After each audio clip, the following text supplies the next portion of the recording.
Craving acknowledgement for past harms, moral elitism, need for recognition, moral elitism, lack of empathy, ഇതൊക്കെയാണ്. കാരണം ഇവർക്ക് മറ്റു മനുഷ്യരോട് അങ്ങനെ ദയയും സാധനവും ഒന്നും വർക്കാവില്ല.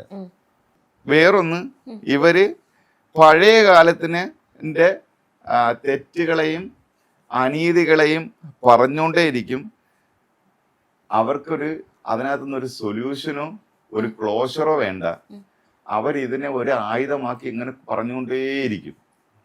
അവരതിനകത്തൊരു സൊല്യൂഷൻ കണ്ടെത്തി പുറത്തു വരാൻ ശ്രമിക്കില്ല. അവർ റിസ്ക് എടുക്കാനും തയ്യാറാകത്തില്ല.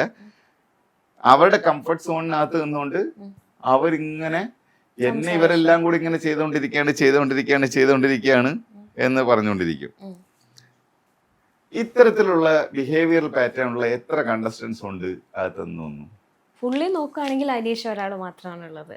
ചെറുതായിട്ട് കുറച്ചും കൂടെ ഏകദേശം കുറച്ച് കാര്യങ്ങൾ കൂടെ ഉള്ളത് അനുമോളും കൂടി ഉണ്ടാവും അതിന്റെ കൂട്ടത്തിൽ. പിന്നെ രണ്ടുപേരുണ്ട്, അനുമോളും ലക്ഷ്മി. ഇല്ല, ലക്ഷ്മി ഞാൻ കണ്ടതിൽ വെച്ചിട്ട് കുറച്ചൊക്കെ അതിനകത്ത് അങ്ങനത്തെ ഒരു എനിക്ക് തോന്നിയത് ലക്ഷ്മി ഉണ്ട്. പിന്നെ എനിക്ക് അക്ബറിനെ ഫീൽ ചെയ്യുന്നുണ്ട് അങ്ങനെ.